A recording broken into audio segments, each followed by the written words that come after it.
We're talking about WikiLeaks founder Julian Assange and allegations of Russian cyber attacks. During his interview with Fox News' Sean Hannity this week, Assange was asked whether mainstream media in the U.S. is dishonest. It's very dishonest. Corrupt is interesting. It depends on your definition.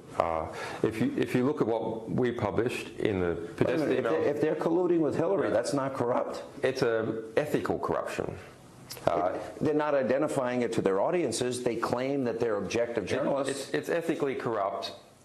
Corruption also means something in law, which is that you're taking money in exchange. Okay. So I don't think that... Collusion. They're colluding, yeah. Okay, because they share her political agenda. Well, why else would they collude? Or they hate Donald Trump? I think that's an optimistic interpretation, that they share the political agenda. Well, explain that. It's more like, you rub my back, I'll rub yours. I'll give you, I'll give you information. You'll come to my, I'll invite you to my child's christening or our next big party, or, do you know what I mean? That's WikiLeaks founder Julian Assange on Fox News. Glenn Greenwald, your latest article for The Intercept is headlined, "Wash Post is richly rewarded for false news about Russia threat while public is deceived." So could you comment on what Assange said and your own findings regarding mainstream media coverage of alleged Russian cyber attacks? So let's focus on the extraordinary behavior of the Washington Post for the moment. They have produced two of the most humiliating debacles in American journalism over the last several years, and these two humiliations have taken place just within the last 6 weeks, both of which were about completely fictitious and fabricated claims about the threat posed by Vladimir Putin and Russia. The first was on November 24th, when they claimed, based on a newly formed anonymous group, that there has been a very widespread, successful effort to implant Kremlin propaganda in the American discourse. And they accomplished this by giving credence to the secret list that this anonymous group of cowards had created, in which they claimed that a whole range of American media outlets and websites, such as the Drudge Report and other libertarian critics of Hillary Clinton on the right, and longstanding left-wing critics of the Democratic Party like Naked Capitalism and Truth Out and Truth Dig on the left, they decreed them to be tools of Kremlin propaganda. And the Washington Post created this huge story that went all over the place based upon giving credence to this list and saying that Russian propaganda had been viewed more than 200 million times in the United States. Journalists all over Twitter throughout the American media mindlessly spread it, aggressively endorsed it. It became a huge story, and over the course of the next 2 weeks, the story completely collapsed, and there's now a major editor's note at the top of the article disclaiming the key source, saying that they did not intend to in any way vouch for the validity of the findings of the source on which the entire story was based. But even more embarrassing was this weekend when the Post trumpeted this story on Friday night that Vladimir Putin and Russia had hacked into the electric grid of the United States through a Vermont utility, which caused Vermont officials like the governor and Senator Pat Leahy to issue statements saying Vladimir Putin is trying to endanger the safety and the welfare of Vermonters by stealing their heat in the winter. The whole story, from start to finish, turned out to be a complete fabrication. There was no invasion of the American electric grid. The malware that was found on one laptop had nothing to do with Russia. The story was completely false. And again, the American media in this hysteria kept spreading and endorsing it. And in both cases, the retractions were barely noted. So you have millions of people being misled into this hysteria, into this view that Russia is this grave threat. And when the story journalistically collapses, they barely hear about it. And it happened over and over through the election, with Slate saying that a secret server had been found between Donald Trump and a Russian bank, which turned out to be completely false.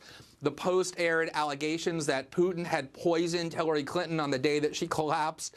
on 9/11, and so it's not really just dishonesty. It's the kind of behavior we saw in 2002, where American media outlets are willing to publish anything that the U.S. government tells them to publish to inflate and expand the threat posed by Russia, to raise fear levels to the highest possible degree. And it's an incredibly irresponsible and dangerous form of behavior that media outlets led by the Washington Post are engaging in. And you talk about how retractions obviously don't get anything like the play of the story. That also has to do with what's tweeted by the publication, even when they retract, and what isn't, Glenn. Right. So let me just give you two examples of just the corruption that's at play here. So when the Post unveiled their huge story about Russia fake news based on this McCarthyite list that has been proven to be a fraud, they had Marty Baron, the executive editor, the widely respected executive editor of the paper, go onto Twitter and announce this huge expose. And predictably, it got tweeted and retweeted and shared thousands and thousands of times by all of the biggest journalists with the biggest social media followings. When the story collapsed over the next 2 weeks and they appended this huge editor's note, the Washington Post did nothing to bring anyone's attention to the fact that the key claims of the story have been gutted. Marty Baron refused to answer any questions over that 2 weeks about what the paper did, and he uttered not one syllable on Twitter or anywhere else to tell all the followers that he alerted to the story that the story had collapsed. With the story that I just talked about over the weekend of how Putin had wanted to steal the heat from Vermonters to make them suffer in the winter, Brent Staples, who works for the New York Times editorial page, went on Twitter and said, "Our friend Putin has invaded the U.S. electric grid." And when that story collapsed and the Washington Post retracted it, he did something even worse. He just went and quietly deleted his tweet a day later, as though it never happened, and also failed to tell his 30,000 followers that what he had just told them the day before that caused them to run around and share with all their friends on Facebook and Twitter that this had happened was in fact a complete fiction. And you see this over and over and over again. And remember, these are the people who keep saying that fake news is a huge problem, that Facebook has to suppress it, and yet it's America's leading journalistic outlets that are doing more to disseminate false and deceitful stories than Macedonian teenagers by a huge amount. And when they do it, and it turns out that the stories are discredited, they take very little to no steps to alert the people that they've misled about the fact that the stories were false. And it's incredibly reckless journalistically. And these are the same people pretending to be crusaders against fake news who are themselves disseminating it more aggressively than anyone else. Well, Glenn Greenwald, let me ask you about the possible use of Twitter for the dissemination of other kinds of possibly fake information. You've repeatedly emphasized, as you just did, the role of Twitter in spreading false news by news media outlets.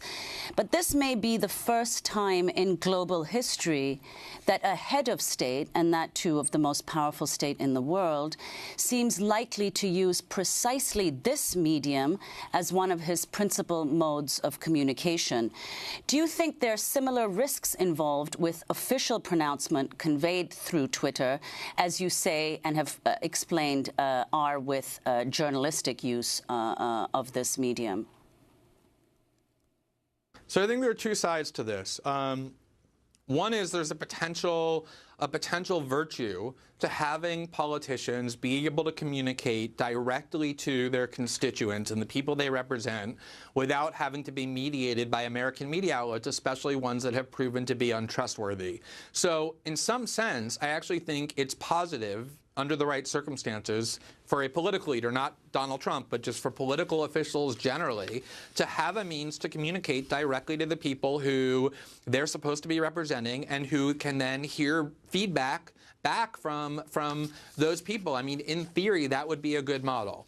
The problem with Donald Trump using this is twofold. One is that when you're the actual president of the world's largest superpower with a massive nuclear arsenal, using Twitter is an extremely dangerous venue because it inherently has all kinds of ambiguities and possibilities for being misunderstood and for misleading people into what your actual intentions are. And that has happened over and over, where so many of his tweets are not even susceptible to reasoned discourse where you don't even know what he means. And when a president is issuing those kinds of ambiguous statements, those are the kinds of things that can ratchet up tensions unintentionally and even spark wars. But I think there's another sort of more pernicious aspect to it, which is what Trump is doing is he's trying to discredit every single source of information other than Donald Trump. So he's telling his followers, don't listen to the American media because they're liars. He's telling them, don't listen to the intelligence community because they defrauded you with Iraq. He's telling them, don't listen to experts because these experts are all corrupted and they're part of the D.C. swamp that he wants to drain. The only truth that you should trust comes from me, Donald Trump, and that is a very dangerous framework. It's pure authoritarianism when a political leader also becomes the only source of information that the population trusts. But unfortunately, his biggest allies in that are media outlets who have done the kinds of things that I just explained the Washington Post having done and journalists having helped them. They're the reason why people are losing faith in American media outlets. And that's what gives space to a demagogue like Donald Trump to say, I'm the only person who you can trust. And his use of Twitter is really a weapon, a powerful weapon in achieving that dangerous state of affairs. China's state news agency Xinhua said Twitter should not become an instrument of foreign policy, warning President-elect Trump. But Glenn, as we wrap up, your concerns right now. In the headline, we just said that Donald Trump says he's going to overhaul the intelligence agencies, which many might think is a good thing. Cutting back Virginia, the headquarters, less computer, internet surveillance, more human surveillance, getting more spies out on the streets. Where is this country going now, Glenn? Your perspective from outside now, though, as an American. I mean, I think it really remains to be seen, but there are definitely fundamental changes taking place. If you look, for example, at recent polling, what you find is that the CIA is now one of the most admired and defended institutions among Democrats, while Republicans don't like the CIA and actually prefer Vladimir Putin even to Barack Obama. You have radical shifts taking place in coalitions, in alliances, in alignments, and it's very unpredictable how it can play out. Sometimes instability can produce positive outcomes. Trump abrogated the TPP. He wants to limit Boeing and Lockheed and the amount of money that's spent on them. He wants to bring jobs back to the U.S., but it can also have very dangerous outcomes as well because of its unpredictability. And so I think it's a very dangerous time for the United States, and it's one of the reasons why I'm hoping Democrats find their footing and become a lot more focused and reasoned and stop sort of wallowing in these radical conspiracy theories that make them appear unhinged, because Donald Trump needs a cohesive and focused and effective opposition. We're going to leave it there. Glenn Greenwald, thanks so much for being with us. Pulitzer Prize-winning journalist, one of the founding editors of The Intercept. We'll link to your pieces. Most recently, Wash Post is richly rewarded for false news about Russia threat while public is deceived. That does it.